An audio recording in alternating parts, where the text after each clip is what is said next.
ভয়াবহতা সেটা তো আমরা দেখতেই পাচ্ছি। আমি শুরু করি অন্য জায়গা থেকে, আমি শুরু করি প্রথমেই সংবিধান। আমরা যেহেতু করণীয় কি কি সেটা আমি আমার কাছে মনে হয় যে সংবিধান নিজেই হচ্ছে ভীষণ রকমের একটা আপনার বৈষম্য তৈরি, সংবিধান বৈষম্য তৈরির একটি অস্ত্র হিসাবে আমি দেখি। কারণ সংবিধান নিজেই বলবেন, একসাথে বলছে যে সকল নাগরিকের অধিকার সমান, আবার আপনাকে পারিবারিক আইনকে যখন আপনি বলছেন তখন সেটাকে আপনি বলছেন যার মধ্যে একটা গুরুত্বপূর্ণ কতগুলো বিষয় আছে যেগুলো আপনার জীবনের সাথে যুক্ত, আপনার বিয়ে, সন্তান, হ্যাঁ, আপনার প্রপার্টি, সেইগুলো আবার বলছে ধর্মীয় আইন অনুযায়ী চলবে। যদি তাই হয় তাহলে সেই জায়গাটা এসে সমস্যা তৈরি করে দেয় যে আপনার একটি সংবিধানে কখনোই বৈষম্য থাকতে পারে না। সংবিধান এই নিয়ে, সংবিধান কোনো এমন নয় যে এটা একটা বাইবেল, এটা পরিবর্তন করা যাবে না এমন নয়। সংবিধান তো সংশোধনী হচ্ছে, কিন্তু কখনোই কি আপনাদের মনে এসেছে যে নারী বিষয়ে অথবা বিভিন্ন, যেটা তানিয়া বললেন যে নারীও তো কোনো সমরূপী নয়, এখানেও তো বহুবিধতা আছে, বৈচিত্র্য আছে, সেই বৈচিত্র্যটার প্রশ্নে কিংবা নারীর প্রশ্নে সংবিধান আপনার পরিবর্তন করবার কথা কি কখনো এসেছে? কখনো কিন্তু আমরা সেই কথাটা বলি না, কেউ বলি না। যিনি ক্ষমতায় 30 বছর আমরা নারীদেরকেও দেখেছি ক্ষমতায় বসা, তারাও বলেন না, কারণ তারাও এই প্যাট্রিয়ার্কাল বা পিতৃতান্ত্রিক কাঠামোর বাইরে তারা বেরিয়ে আসতে চান না, কারণ তারা জানেন যে তারা যদি এইটাকে চ্যালেঞ্জ করে তাহলে তাদের নিজেদেরকে ক্ষমতা থেকে সরিয়ে আসতে হবে। ফলে ওনারাও সবসময় যেটা হয়েছে, মানে রাষ্ট্রের একটা অন্যতম বড় সমস্যা আমি মনে করি, যেমন সংবিধান সমস্যা তেমনি রাষ্ট্রের অ্যাপ্রোচ। রাষ্ট্র যেভাবে দেখে সেটা হচ্ছে এখনো পর্যন্ত এক ধরনের ওয়েলফেয়ার, অর্থাৎ আপনার রাইট বা ন্যায্যতা অধিকারের প্রশ্ন নয়। রাষ্ট্র সবসময় হচ্ছে এক ধরনের ওয়েলফেয়ার মূলক একটা অ্যাপ্রোচে চলে। ফলে আপনি 5টা বৃত্তি বাড়িয়ে দেন, কয়েকটা ফ্যামিলি কার্ড তৈরি করে দেন, হ্যাঁ, কিংবা আপনি কিছু সুযোগ সুবিধা দিয়ে দেন, আপনি এটা করেন, আপনি করছেন, কিন্তু আপনি কিন্তু কাঠামোটাকে পরিবর্তন করছেন না। তাহলে একটা কাঠামোকে আপনি বজায় রেখে তার মধ্যে আপনি কিছু যখন কার্যক্রম গ্রহণ করেন, সেটা লং টার্মে যখন পরিবর্তনের কথা ভাবি তখন সেটা কিন্তু খুব বেশি কার্যকর হয় না। ফ্যামিলি কার্ড দেওয়া হচ্ছে, আমরা অবশ্যই প্রশংসা করছি। কৃষক কার্ড দেওয়া হবে, সে শুনেছি পয়লা বৈশাখে, যদি হয়ে থাকে অত্যন্ত ভালো খবর, কিন্তু সেটা যেন কৃষাণীয় পায়। কৃষক যেন নারী, মানে কৃষক হিসেবে যেন আবার আমরা পুরুষ কৃষককে না দেখি, কারণ বাংলাদেশে এই মুহূর্তে কৃষিতে সবচেয়ে বড় অবদান নারী। এই স্বীকৃতি তো আপনি দিচ্ছেন না। যখন আপনি স্বীকৃতি দিচ্ছেন না, আপনি এখনো পর্যন্ত কৃষক বলতে আপনি কৃষক পুরুষকে দেখান, আর নারীর সবসময় একটা হাসি হাসি কৃষক, কৃষাণীর নারীর একটা হাসি হাসি, যেন আমি খুব আনন্দের সঙ্গে কাজ করে যাচ্ছি, এই যে একটা আপনার প্রতিচ্ছবি তৈরি করি, সেটাই তো ভীষণ সমস্যা চলবে। ফলে এই স্বীকৃতি না দেওয়ার কারণেই কিন্তু তিনি আবার নানা ধরনের বৈষম্যের শিকার হচ্ছে। আমি বলবো যেহেতু সামনে আমাদের আছে, দেওয়া হবে, সেটা আমরা এটা আশা করছি যেটা পরিবর্তন হবে। এবং আমি মনে করি সিডোর যে দুটো গুরুত্বপূর্ণ রিজার্ভেশন আছে, হ্যাঁ, 2 এবং যেটা হচ্ছে আপনার 16 1C, হ্যাঁ, যেটা এই দুটো পরিবর্তন করা, আমরা যেহেতু বলছি কি করতে পারি, আমরা নাকি একটা বৈষম্য বিরোধী বাংলাদেশ করেছি। এই বৈষম্য বিরোধী বাংলাদেশ করতে গিয়েও কিন্তু আমরা একটা ঝামেলা করে ফেলেছি। আমরা কোটা তুলে দিয়ে কিন্তু আমরা যেটাকে আমরা বলি যে ইকুইটি অ্যান্ড ইকুয়ালিটি, হ্যাঁ, আপনি তো সেই ন্যায্যতাটাকে তুলে দিলেন, যার যা প্রয়োজন ছিল সেই আপনি তো সেটা তুলে দিয়েছেন, কিন্তু আমরা তো বৈষম্য বা কোটা বিরোধী তো হয়নি, কোটার তো চর্চা দেখছি, কিন্তু যার দরকার ছিল সে কিন্তু পাইনি।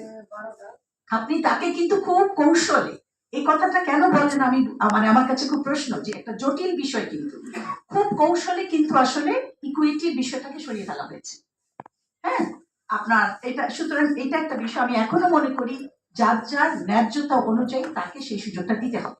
সেখানে আদিবাসী বলি, সেখানে আপনার শ্রমিক নারীর কথা বলি, সেখানে বৈচিত্র্যপূর্ণ নারীর কথা বলি, সকলকে কিন্তু সেই সুযোগটা আপনাকে দিতে হবে। হ্যাঁ, এটা একটা বড় বিষয়, আমাদের স্লোগান হওয়া উচিত যে আমরা এটাকে হয়তো বলতে পারি যে একটা বড় বিষয় হতে পারে।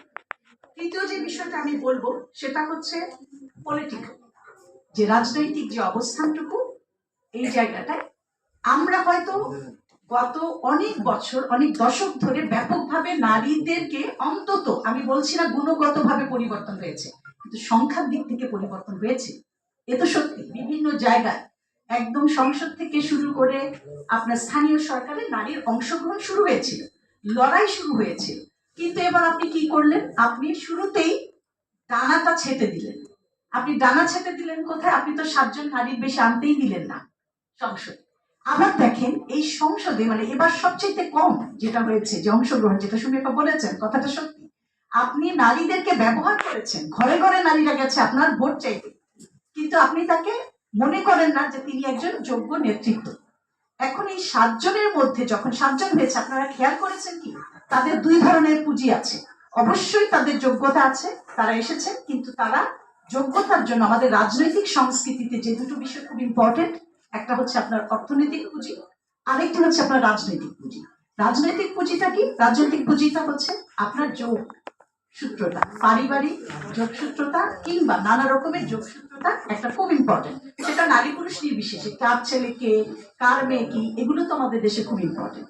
এই 7 জনের আপনারা দেখবেন, আমি একটু অ্যানালাইসিস করেছি, প্রত্যেকেরই কোনো না কোনো ভাবে এই দুটো পুঁজি তাদের আছে, ঠিক আছে?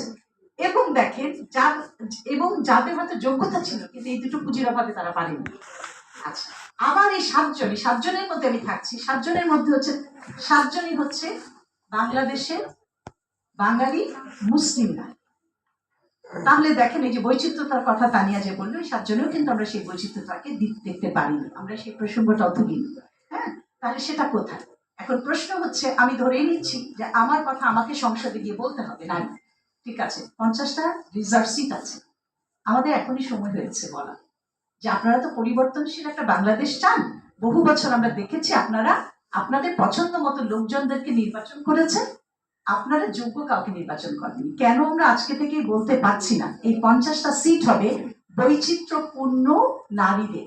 এখানে আদিবাসী নারী থাকবে, সেটা সমতলের আদিবাসী থাকবে, সেটা আপনার পাহাড়ের আদিবাসী থাকবে, এখানে হিন্দু থাকবে, এখানে মুসলিম থাকবে, এখানে শ্রমিক নারী থাকবে, এখানে দলিত নারী থাকবে, এখানে ট্রান্সজেন্ডার নারী থাকবে।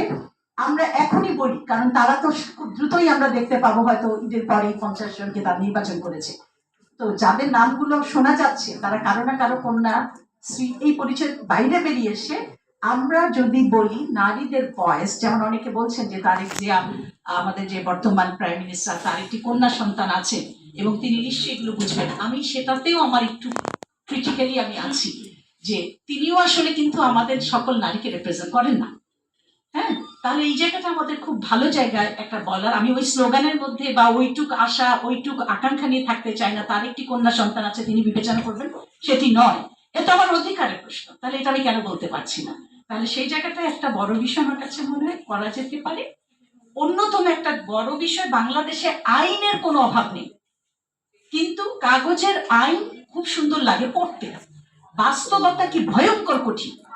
এই যে আপনার যত ধরনের নারী নির্যাতন ঘটছে, এবং এখন একটা বিশাল বড়, আমি একটা জায়গায় ফোকাস করছি নারী নির্যাতনের ক্ষেত্রেও, মামলার ক্ষেত্রে আমি যখন বলছি সাইবার ক্রাইম নিয়ে, এবং সাইবার ক্রাইমটাকে বন্ধ করবার জন্য 25-এ কিন্তু একটা অ্যাক্ট করা হয়েছে।